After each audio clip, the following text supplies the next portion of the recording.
కృష్ణా జలాలపై తెలంగాణ నేతల మధ్య రగడ జరుగుతోంది. ఏపీ అక్రమంగా నీళ్లు తీసుకుపోతూ ఉంటే తెలంగాణ సర్కారు మొద్దు నిద్రపోతోందని హరీష్ రావు విమర్శిస్తున్నారు. అసలు దీనికి కారణం కేసీఆర్, హరీష్ రావే అంటూ ఉత్తమ్ కుమార్ రెడ్డి ప్రచారోపణలు చేస్తున్నారు. మరోవైపు కృష్ణా జలాల విషయంలో మొదటి ద్రోహి కేసీఆర్ అని కేంద్ర మంత్రి బండి సంజయ్ అంటున్నారు. కృష్ణా జలాలపై నేతలు ఒకరిపై ఒకరు ఆరోపణలు, ప్రచారోపణలు చేసుకుంటూ ఉన్నారు. ఉమ్మడి ఆంధ్రప్రదేశ్ విడిపోయిన తర్వాత కృష్ణానది నీటి పంపిణీపై ఆంధ్రప్రదేశ్, తెలంగాణ మధ్య వివాదం కొనసాగుతూనే ఉంది. మరోసారి తాజాగా దీనిపై రగడ జరుగుతోంది. ఈ పరిణామాలపై ప్రైమ్ 9 ప్రత్యేక కథనం.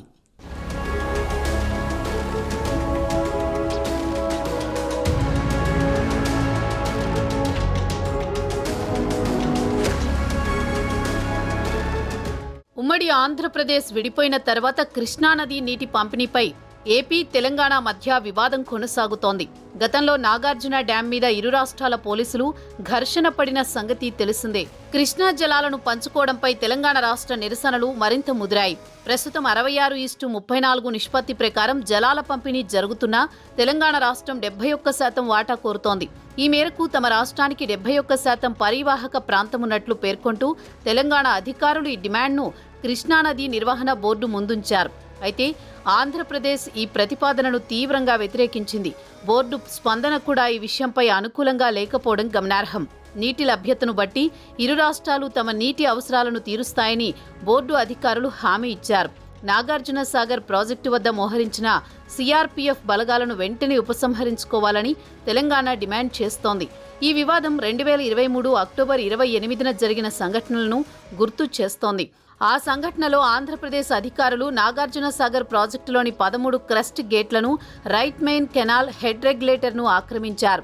ఈ అంశం అప్పట్లో రెండు రాష్ట్రాల మధ్య ఉద్రిక్తతలకు దారితీసింది. తాజాగా కృష్ణా జలాలు ఏపీ అక్రమంగా తీసుకుపోతుందని బీఆర్ఎస్ సీనియర్ నేత హరీష్ రావు అనడంతో తెలంగాణ నేతల మధ్య వాటర్ రగడ మొదలైంది.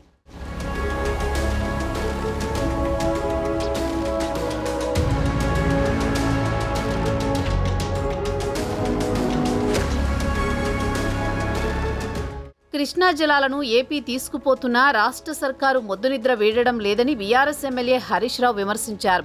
ఏపీ నీళ్లెత్తికెళ్లిపోతుంటే ఇరిగేషన్ మంత్రి ఉత్తమ్ కుమార్ మాత్రం నీళ్లు నములుతున్నారని అన్నారు. ఇప్పటికీ ఏపీ నీటిని తీసుకెళ్తున్నా కాంగ్రెస్ సర్కార్ గుడ్లప్పగించి చూస్తోందే తప్ప ఏమీ చేయలేకపోతోందని కామెంట్ చేశారు. రాష్ట్రానికి అంత నష్టం జరుగుతున్నా, పంటలు ఎండిపోతున్నా సీఎం రేవంత్ రెడ్డి, ఇరిగేషన్ మంత్రి ఉత్తమ్ కుమార్ రెడ్డి చోద్యం చూస్తున్నారని ఫైర్ అయ్యారు. ఏమాత్రం సోయలేని ప్రభుత్వ అధికారంలోకి వస్తే రాష్ట్రానికి ఎంత నష్టం జరుగుతుందో ఇప్పుడు కళ్లకు కట్టినట్టు కనిపిస్తోందని విమర్శించారు. సాగర్ కుడికాల్వ నుంచి ఏపీ ప్రభుత్వం రోజు 10,000 క్యూసెక్కుల నీటిని తరలించుకుపోతున్నా ప్రభుత్వం చావచచ్చి చేష్టలుడిగి చేతులు కట్టుకుని చూస్తోందని అన్నారు. కృష్ణా జలాల్లో ఏపీ తాత్కాలిక వాటా 512 టీఎంసీలైతే ఇప్పటి వరకు 657 టీఎంసీలు తరలించినా నోరు పెగలదా అని ప్రశ్నించారు. గత 25 రోజుల్లోనే ఏపీ 60 టీఎంసీలను తరలించిందని అన్నారు. రాష్ట్ర నీటి ప్రయోజనాలు పట్టని కాంగ్రెస్ తెలంగాణ ప్రజల పాలిట పెనుశాపంగా మారిందని అన్నారు. చంద్రబాబును అడిగే ధైర్యం లేదా? నాగార్జున సాగర్ ప్రాజెక్టుపై సిఆర్పీఎఫ్ బలగాలను ఉపసంహరించే అంశంపై కాంగ్రెస్ ప్రభుత్వం ఫెయిల్ అయిందని హరీష్ రావు ఆరోపించారు.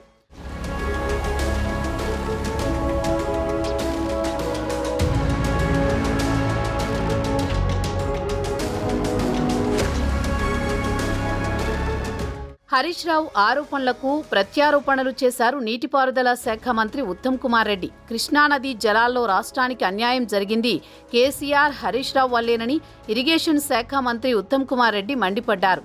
ఆనాడు ఏపీ ప్రభుత్వ పెద్దలతో అలైబలై చేసుకున్నోళ్లే ఇప్పుడు కృష్ణా జలాల గురించి మాట్లాడడం విడ్డూరంగా ఉందంటూ సెటైర్ వేశారు.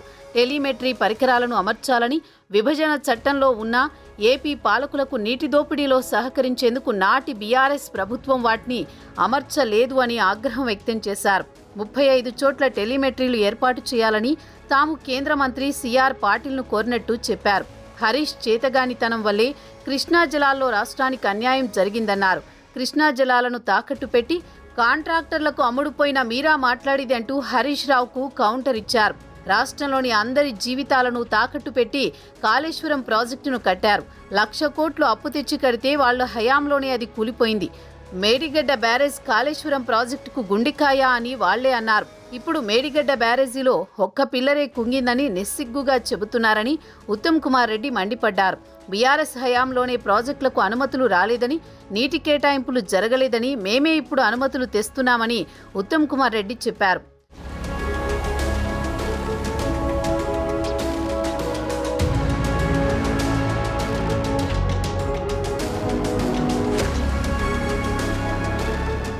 మరోవైపు ఈ రగడలో బీజేపీ కూడా ఎంటర్ అయింది. కేంద్ర మంత్రి బండి సంజయ్ బీఆర్ఎస్ పై ఆగ్రహం వ్యక్తం చేశారు. ఏపీ నాయకులతో కలిసి చేపల పులుసు, బిర్యానీలు తిని తెలంగాణ ప్రజలకు తీరని ద్రోహం చేశారని, కృష్ణా జలాల విషయంలో మొదటి ద్రోహి బీఆర్ఎస్ అధినేత కేసీఆర్ అని కేంద్ర మంత్రి బండి సంజయ్ మండిపడ్డారు. ఏమీ తెలియనట్టు నంగనాచిలా కృష్ణా జలాల విషయంలో ఇప్పుడు తెలంగాణ ప్రజల దృష్టి మరలించే ప్రయత్నం చేస్తున్నారని విమర్శించారు. దక్షిణ తెలంగాణ ఎడారిగా మారడానికి కాంగ్రెస్, బీఆర్ఎస్ పార్టీలే కారణమని చెప్పారు. కృష్ణా జలాల ఇష్యూపై రెండు పార్టీలు ప్రజలకు క్షమాపణ చెప్పాలని డిమాండ్ చేశారు. కృష్ణా జలాల్లో మన వాటా 575 టీఎంసీలు రావాల్సి ఉండేదని, కానీ కేసీఆర్ ఏపీ నాయకులతో కుమ్మక్కై 299 టీఎంసీలకే సంతకం పెట్టారని ఆరోపించారు. దీనికి సంబంధించిన ఒప్పందాలను ఆధారాలతో సహా బయటపెట్టినా ఇప్పటికీ కేసీఆర్ స్పందించలేదని అన్నారు. ఇప్పటికైనా 299 టీఎంసీలకే ఒప్పుకుంటూ కేసీఆర్ ఎలా సంతకం పెట్టారో బీఆర్ఎస్ నేతలు చెప్పాలని కోరారు. జగన్మోహన్ రెడ్డితో కేసీఆర్ కుమ్మక్కయ్యారని, ఆయనకు బిర్యానీ తినిపించి చేపల కూర తిని ఇద్దరూ ఆలింగనం చేసుకున్నారని, అన్నా తమ్ముడు అని చెప్పుకుంటూ తెలంగాణ కొంపముంచారని ఫైర్ అయ్యారు బండి సంజయ్.